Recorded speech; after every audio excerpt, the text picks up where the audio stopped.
Buonasera a tutti, a Razzaldeon. Stasera proiettiamo Il Capitale Umano, un film di Paolo Virzì, regista livornese.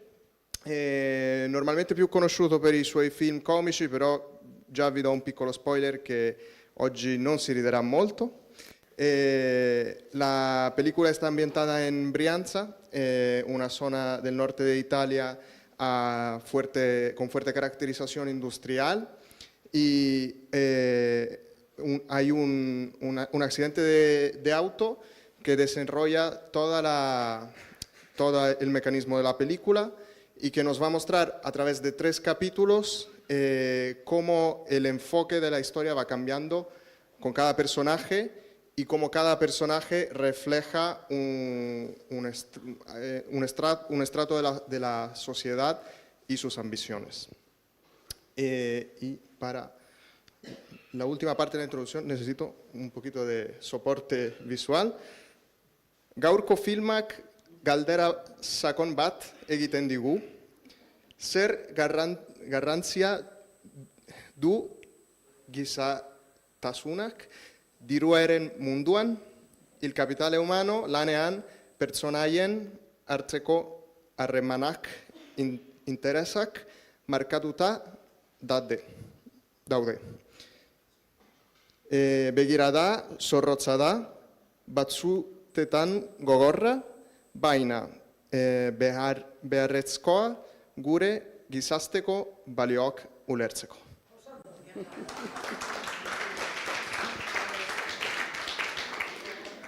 Eta bai, ezin dugu gehiegi kontatu, baina gai batzuk ateratzen dira eta bai interesgarriak iruditzen zaigu azpimarratzea.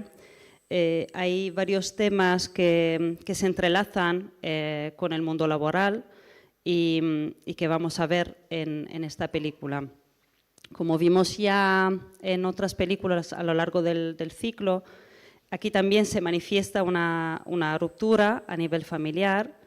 Estamos ya en el nuevo siglo, así que es un cambio con respecto a otras películas que hemos visto a lo largo del ciclo y esas fragilidades explotan ya y la pérdida de valores se hace evidente, dramáticamente evidente. Vinculado al tema familiar también, vemos como hay una crisis social che crece cada vez más, no? È proprio questa crisi sociale che il regista manifesta già dal titolo, no? Come ha detto già anche Nicolò, Il Capitale Umano, porque la cuestión fundamental es, ¿hay todavía espacio para el humano, para la humanidad, cuando se empieza a dar un precio a la vida, ¿no? Os dejamos con esta pregunta y damos paso a la película. Buona visione.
Si ya habíais visto la película antes o si es la primera vez. No sé si tenéis algo que, no sé, que contarnos. Es una peli, bueno, bastante reciente, es verdad que es como se nota justo después de la crisis del 2008, que sí ha sido una crisis muy fuerte en Italia. Y bueno, en el norte de Italia, que era la zona más industrializada, sí que se ha notado mucho. Eh, no, no Está sé, basada ¿no? en una novela americana Es. que es un poquito más antigua, es de los principios de 2000 y está ambientada en Connecticut. Entonces, el paralelo es que ahí se hablaba más de la crisis de las .com de principios de años 2000, mientras que en la peli italiana, claro, se hace más referencia a la crisis de 2008. Y claro, el entorno también cambia un poquito. Una de las diferencias, por ejemplo, es que el personaje de Carla, la madre, ¿no? En la novela americana es mucho menos importante, no hay toda esa historia secundaria del teatro y que un poquito sirve también para inmergir la película en un entorno italiano, ¿no? Porque siempre hay mucho este tema de la cultura, de la pérdida de los bienes comunes y eso arraiga bastante, yo creo, la película en Italia.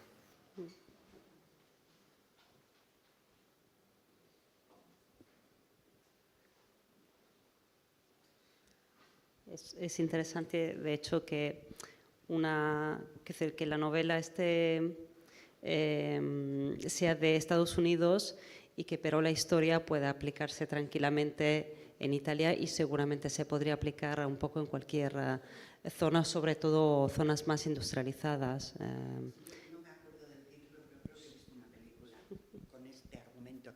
¿No se me oye? Ah, vale. Con este argumento, más o menos, pero me ha gustado mucho cómo está hilado todo. En la película que yo recuerdo que hace mucho tiempo, este hilo conductor, cómo está desarrollado, me ha gustado mucho porque es como muy verdadero, ¿no? Parece como muy verdadero y me ha gustado. Esa es otra diferencia con la novela. La novela, el desarrollo el tempo es lineal, entonces te explica los hechos de forma lineal, mientras que aquí, como vamos para adelante y para atrás, ¿no? Da mucho juego para también ese misterio de ver un poquito de veras qué ha pasado, ¿no? Y también ayuda a jugar con la percepción de los personajes, con lo que nos esperamos que pase, ¿no? De hecho, también el padre está convencido que la culpa haya sido del hijo, porque a nivel de cómo nos esperamos que se porte ese carácter es que perfectamente es lo más lógico que puede haber pasado. El personaje de Luca nos pilla más desprevenidos en ese.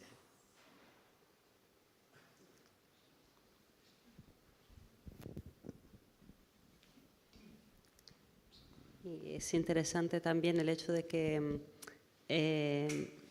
justo haya un teatro que está a punto de desaparecer en una situación donde todos están actuando, nadie está realmente diciendo la verdad, todos están actuando en un sistema donde el único sitio donde tendría que haber una actuación es justo la que va a desaparecer. Es la vida que se convierte en teatro. Y claro, y muy importante, ¿no? Y un poquito para atar el significado de la película, ¿no? El mensaje final donde se pone un poquito, ¿no? Que la familia de la víctima ha sido recompensada y que al final, claro, la compañía de seguro ha calculado el valor de la vida humana. Entonces, ese tema de, claro, damos un valor con números finito a la vida humana que es muy fuerte.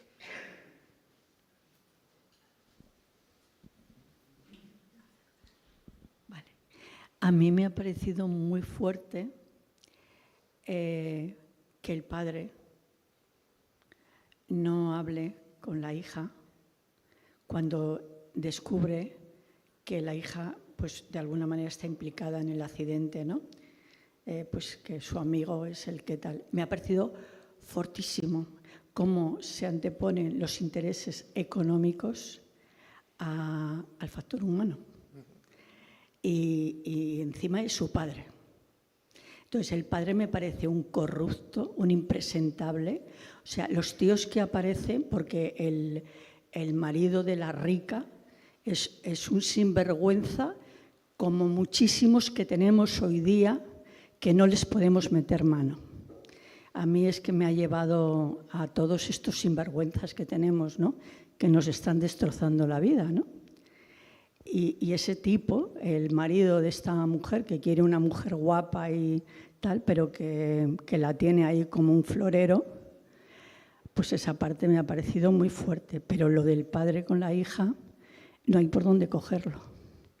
Y luego que el chico, Lucas,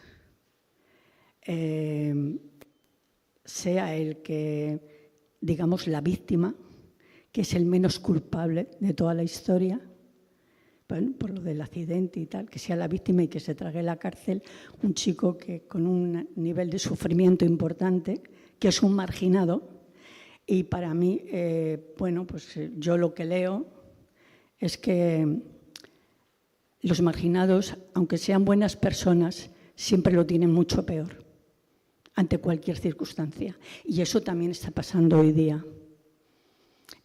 Ante las guerras, ante las crisis económicas, ellos son los primeros, las primeras víctimas, en todos los sentidos.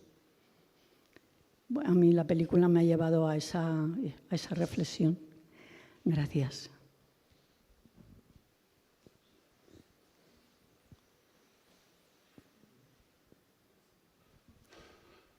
Ahí también el hecho de, como todo tiene que ser rentable, el padre es el que gana de la pérdida de todo un país. Quiero decir que él ha sido el que ha apostado porque el país no saliera adelante de la crisis y está ganando dinero sobre eso. Es, vamos, ya a un nivel muy alto, ¿no?, de cómo puede ser vista la vida en términos de rentabilidad. Bueno, iba a comentar justamente eso, que la frase final esa de, bueno, arruinando al país, te has salvado y os habéis hecho ricos. Arruinando al país. ¿Por qué ha apostado para que se arruine? Pues ya está. Es que eso resume toda la película, ¿no? Bueno, la actitud de este personaje. Y a mí me ha gustado otra cosa que era que a veces, por ejemplo, la chica, ¿no? ¿Carla era? Sí, Carla, ¿no? No, Serena. Sí, me he equivocado. No, que por ejemplo, cuando se ve todo desde el punto de vista del padre, de ella, claro, no entiendes lo que va corriendo histérica a la casa, claro, pero luego cuando se ve en la parte correspondiente a ella, ¿por qué? Es lo que pasa muchas veces, que tú cuando ves a la gente desde fuera con unas actitudes no tienes ni la más remota idea de lo que les pasa, no lo sabes. Sí. Y solo puedes saber si se completa de alguna forma, pero a veces nunca se completa. Entonces la película va completando y les vas entendiendo. Pero cuando los ves al principio, tú deduces otras cosas. Pues no sé, una chica, no te puedes imaginar que, por ejemplo, no sea novia del otro hasta que lo ves al final. Y aparentemente la madre de este chico, de Maxi, claro, sigue creyendo que es la novia. Entonces, claro, la gente es muy difícil entender a los demás si no tienes todo el puzzle, ¿no? Y entonces a veces no entiendes y necesitas... Bueno, me estoy repitiendo, ¿no? Pero eso me ha resultado curioso, que retrata bastante la vida, ¿no? Bueno, no sé, algo así.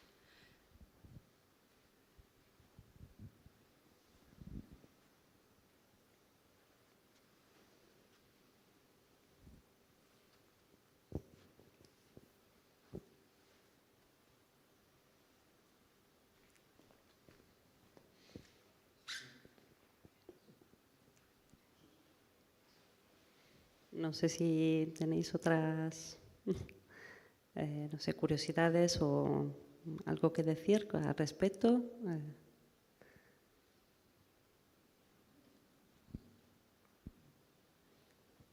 Es también una película donde se ve esa dificultad de comunicación también entre generaciones, que siempre se repite como tema. Cuando hay esa situación de crisis familiar, es verdad que siempre hay una dificultad cada vez más evidente de comunicación entre las generaciones internas a la familia. Y se nota como los padres no consiguen entender a los hijos o a veces no quieren y los hijos de alguna forma no se fían.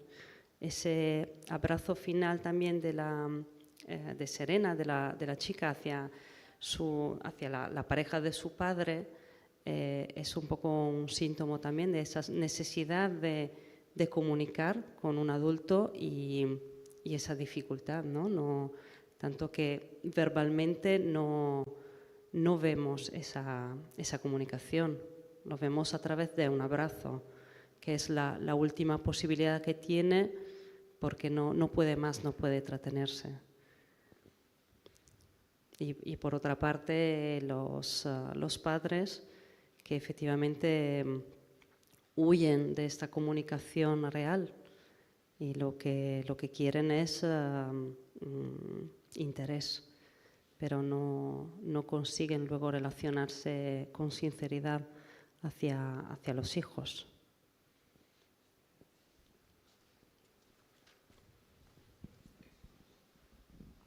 Sí, me parece que tenemos una dificultad de comunicar, por una parte, lo que es tu verdad, con tiempo y con espacio, vamos muy deprisa en general, y por otra parte de valorar qué es de verdad y qué no es. Esto está un momento con 3 historias, esto es muy largo, mucho tiempo hemos pasado para poder hacer una valoración, una pequeña, por lo menos de la pareja, ¿no? Las demás historias pues ya son complejas, ¿no? Pero de la bici, vamos, de que va a la cárcel y su novia, o como se le llame, eso podemos valorar todos y ahí llegaríamos a un acuerdo, ¿no? Pero eso, mucho tiempo mucho dinero para poder hacer una valoración de las cosas, ¿no? Que para mí el título de la película, El capital humano, ese es el capital humano, ¿no? Lo que hay entre esos dos, ¿no? Un gran capital. Uno está en la cárcel y la otra está esperando a que salga, pero hay algo muy de verdad ahí, ¿no? Y creo que ese es el capital, por más que otros tengan mucho dinero, etcétera. Sí, y es verdad también, ¿no?, que no solo hay mucha rotura de comunicación entre, ¿no?, las generaciones anteriores y las más jóvenes, pero también, por ejemplo, en La otra familia es mucho ejemplo de que entre los 3 elementos familiares no hay comunicación. El padre no habla ni con el hijo, ni con la mujer lo mismo, ¿no?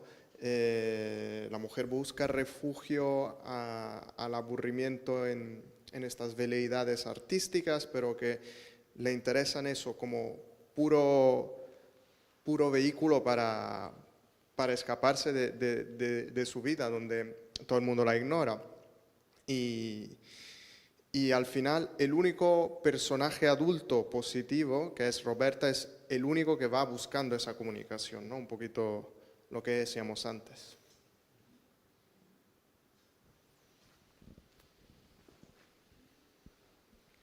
Ahora estaba pensando que los hombres que aparecen en la película son todos una colección de miserables. Por ejemplo, el ricachón, el padre de Maximiliano, el padre de Serena y también el futuro posible director del teatro. El tío, Sí, sí. exactamente. O sea, es que no se libra ninguno, el tío del chaval, y el único mínimamente decente es el chaval. O sea, hay una colección impresionante. Las mujeres aún se libran. La psicóloga parece una mujer afectuosa y esto, y la otra, pues, bueno, como hay muchas. Pero los hombres salen muy mal parados en la película. Sí, efectivamente. Quiero decir, los hombres sí, no salen muy bien. Y es verdad que las mujeres siguen siendo las que intentan salvar. Porque Serena lo intenta a su manera, porque Roberta, la psicóloga, lo intenta a su manera, y hasta Carla, que vive en su mundo, pero intenta salvar el teatro, que yo creo que es su forma también de salvar lo humano, que no sea todo dinero, y se le escapa, porque claramente es una mujer muy frágil, pero está ahí siempre pidiendo perdón por estar a veces. Y sí, ese rol de salvación comparado a la agresividad de los hombres que están ahí intentando matarse entre sí realmente, a todos los efectos.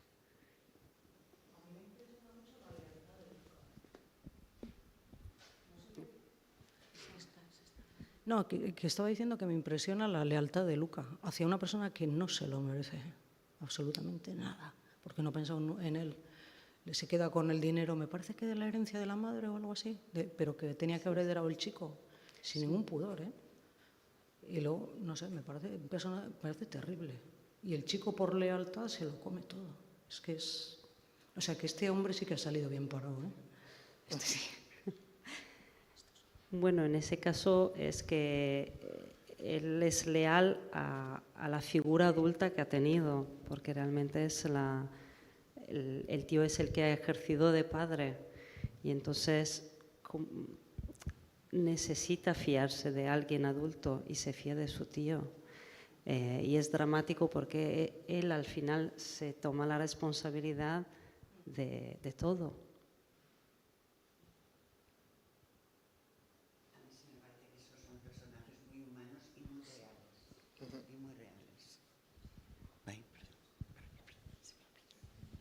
A mí sí me parece que esos son personajes muy humanos y muy reales.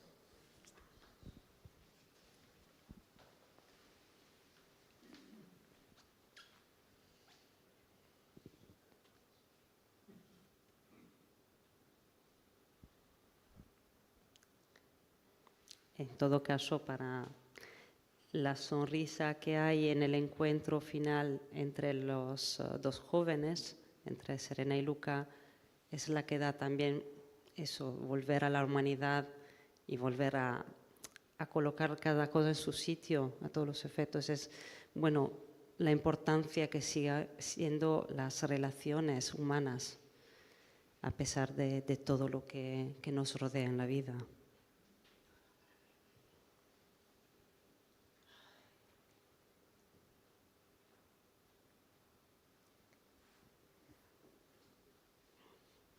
Bueno, sí. Muy bien, sí, ha sido un debate muy interesante. Esperemos que os haya gustado la película y esperemos veros al siguiente. Sí, que es creo que el 15, ayudarme, que será bueno, un poco diferente porque en abril en Italia solemos celebrar la liberación de Italia del nazifascismo el 25 de abril, entonces la proyección de abril será dedicada más a esa temática. Vale, así que os esperamos.